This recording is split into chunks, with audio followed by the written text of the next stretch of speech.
سب سے افضل ایک خدا ہے، غیر کو سجدہ کون کرے، در در فریادیں لے جا کر خود کو رسوا کون کرے۔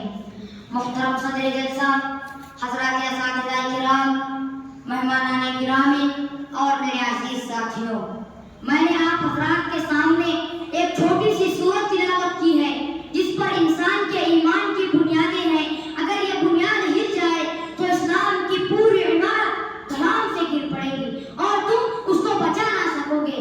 تم پہلے بنیاد کو مضبوط کرو، پھر حاجی بننا، پھر نمازی بننا، پھر روزے دار بننا، پھر سخی بننا۔ اگر تمہارے عقیدے درست نہیں، تمہاری نمازیں تم کو برباد کر دے گی، تمہارے روزے تم کو بچا نہ سکیں گے، تمہارا حج تمہاری حفاظت نہ کر سکے گا۔ اگر تم حافظ قرآن بھی بنتے ہو تو بیکار ہے۔ حضرت عمر فاروق رضی اللہ تعالی عنہ فرماتے ہیں، تعلمنا الایمان ثم تعلمنا القرآن، پہلے ہم نے ایمان سیکھا، بعد میں قرآن سیکھا۔ محترم حضرات، ایمان کس کو کہتے ہیں؟ ایمان کس چیز کا نام ہے؟ ایمان اگر بتی کی وہ آس نہیں ہے، ایمان عاملوں کے قلم کی وہ تعبیر نہیں ہے جسے تم گلے میں پہن لو اور تمہیں ایمان مل جائے۔ ایمان محض بزرگوں کی عقیدت کا نام نہیں ہے۔ ایک مرتبہ رسول کریم صلی اللہ علیہ وسلم نے ارشاد فرمایا، جس نے مجھے دیکھا اس پر جہنم کی آگ حرام ہے۔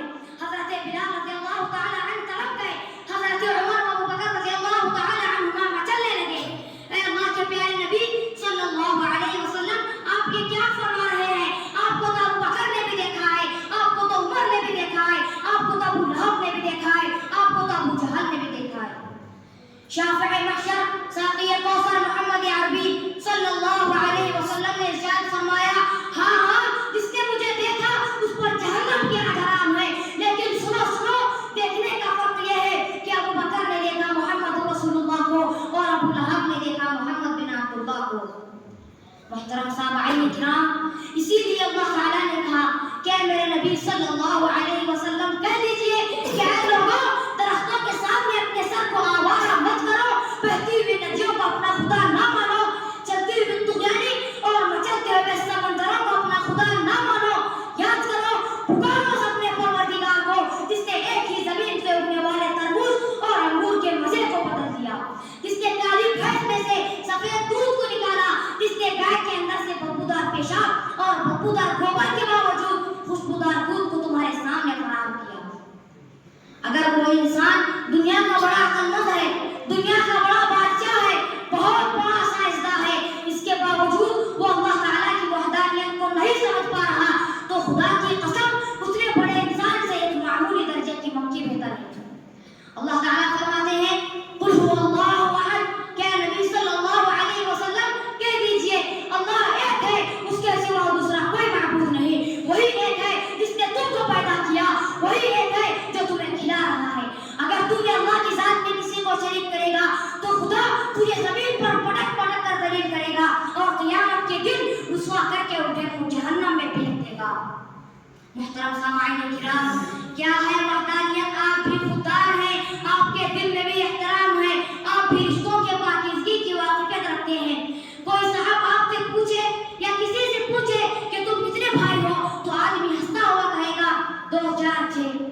آپ اس سے پوچھے تیری بہنیں کتنی ہیں تو آدمی مسکراتا ہوا کہے گا 2 ہیں 4 ہیں۔ آپ اس سے پوچھے تیرے چچا کتنے ہیں، وہ بتائے گا 2 ہیں 4 ہیں۔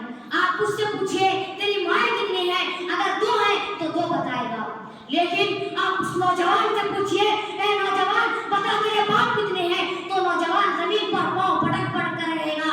ایک ہمدرد انسان ایک حلال اولاد کے لیے ایک باپ ہوا کرتا ہے، 2 نہیں ہوا کرتے۔ بھائی ایک سے زیادہ ہو کوئی بری بات نہیں، بہن ایک سے زیادہ ہو کوئی بری بات نہیں، چچا ایک سے زیادہ ہو کوئی بری بات نہیں، ماں بھی ایک سے زیادہ ہو کوئی بری بات نہیں۔ لیکن کوئی انسان یہ فخر کے ساتھ اعلان نہیں کر سکتا کہ میں 2026 کا نیا ماڈل ہوں، وہ ریکارڈ کا پہلا شخص ہوں جو 14 باپ کی ایک لوتی اولاد ہوں۔ میں سمجھتا ہوں کہ اس لوٹے خزانے کی کوئی جرات نہیں کریں گے۔ قرآن سے پوچھئے کہ قرآن اللہ کتنے ہیں، قرآن چیخ چیخ کر کہے گا ایک حلال اولاد کے لیے ایک باپ ہے تو مومن کے لیے بھی اللہ ایک ہے۔ قرآن کہے گا ایک سے زیادہ اللہ کو پوچھتا ہے یہ بتا تیرے باپ کتنے ہیں، جب تیرے باپ 2 نہیں ہو سکتے تو مومن کے لیے اللہ کیسے 2 ہو سکتے ہیں۔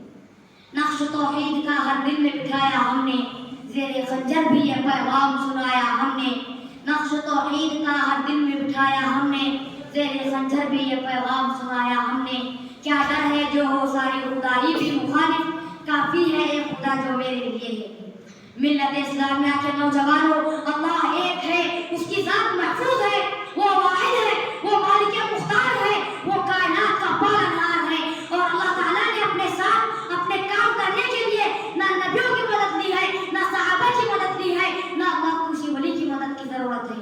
اللہ بے نیاز ہے، اللہ الصمد. بچوں کو پیدا کرنا یہ تمہاری ذمت ہے، اللہ بچوں کو پیدا نہیں کرتا، وہ مالک مختار ہے، اس نے کائنات کو پیدا کیا ہے.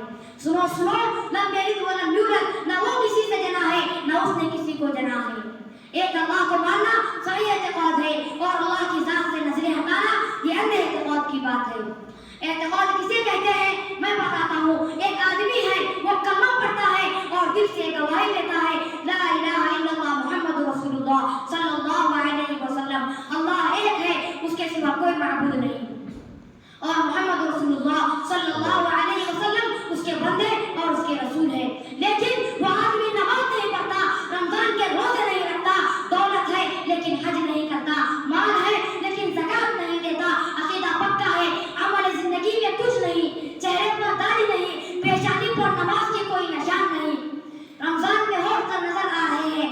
ایسا انسان اگر دنیا سے انتقال کر جائے تو دنیا کا کوئی مفتی یہ لکھ کر نہیں دے سکتا کہ آدمی جہنم میں ہوگا، کیونکہ اس کے پاس ایمان کی دولت ہے. اللہ چاہے تو معاف کر دے، چاہے تو سزا دے. لیکن ایک ایسا آدمی ہے جو کھٹا کھٹ نمازیں پڑھتا ہے، 365 دن روزے رہتا ہے، ہر سال حج کو جاتا ہو، صدقہ نہ پوچھو کتنا بانٹتا ہو، دین پر چلنے کا کام نہ پوچھو، مسواک پہ مسواک توڑ رہا ہے، چہرے پر داڑھی بھی ناف تک آ چکی ہے، پیشانی پر لمبے چوڑے ہمالیہ کی طرح نشان بھی پڑ چکے ہیں. ایسا انسان جو عابد تو بہت ہے، متقی تو بہت ہے، حج کے فرائض بھی انجام دیتا ہے، مگر یقین میں کھوٹ ہے، چاول میں دال ہے، دال میں کچھ تو کالا ہے. دو کشتیوں کا سوار ہے، کبھی پروردگار عظیم سے اپنی ضرورتوں کو پورا کرتا ہے اور کبھی گلاب کے پھولوں کو اپنی دکان کی برکت کا ذریعہ سمجھتا ہے. نبی کریم صلی اللہ علیہ وسلم نے تمہیں اوریجنل ایمان دیا ہے اور کہا ہے کہ جھکنا ہو تو جھکو اللہ کے سامنے، ذکر کرنا ہے تو کرو اللہ کا ذکر، مانگنا ہے تو مانگو اللہ سے، بیماری سے شفا اسی سے مانگو جس نے تمہیں صحت عطا کی، آنکھوں کی روشنی اسی سے مانگو جس نے تمہیں نگاہ عطا کی، اولاد اسی سے مانگو جس نے تم کو پیدا کیا، اور رزق اسی سے مانگو جس نے بڑے بڑے بادشاہوں کو رزق دیا. دوسروں کے دربار میں کیوں بھیک مانگتے ہو؟ نبی کریم صلی اللہ علیہ وسلم نے ارشاد فرمایا، شیطان اپنے چمچوں سے، اپنے ایجنٹوں سے کہتا ہے کہ میں نے انسان کو گناہ کروا کر اس کی کمر کو توڑ دیا، انسان ہے کہ توبہ کر کے میری کمر کو توڑ دیا. شیطان کہے گا کہ ہم نے ایک نیا آئٹم تیار کیا ہے کہ انسان کو گناہ کرواؤ، نیکی سمجھ کر شرک کرواؤ، توحید سمجھ کر غلط کرواؤ، سچ کے دروازے سے جھوٹ کہلواؤ. ایسا کر کے انسان کو کبھی بھی توبہ کی توفیق نہیں ہو سکتی، کیونکہ وہ حرام کو حلال اور شرک کو ایمان سمجھ لے. میرے عزیز دوستوں، ایسا انسان جو مومن تو نہیں بن سکتا، البتہ گانجا خور پیور تو بن سکتا ہے. اللہ تعالیٰ سے دعا ہے کہ اللہ تعالیٰ ہم سب کو سچا پکا اعتقاد نصیب فرمائے، ہم سب کے ایمان کو مضبوط فرمائے. آمین ثم آمین. ایک شعر پر اپنی تقریر کو ختم کرنا چاہتا ہوں. ہم ایسے خداؤں پر حیران پڑے ہیں جو سنگ مزاج اور دل کے کڑے ہیں. ہم ایسے خداؤں پر حیران پڑے ہیں جو سنگ مزاج اور دل کے کڑے ہیں. پڑے پڑے ہیں، کھڑے کھڑے ہیں، جو ناپو تو بندے خدا سے بڑے ہیں. وما علینا الا البلاغ.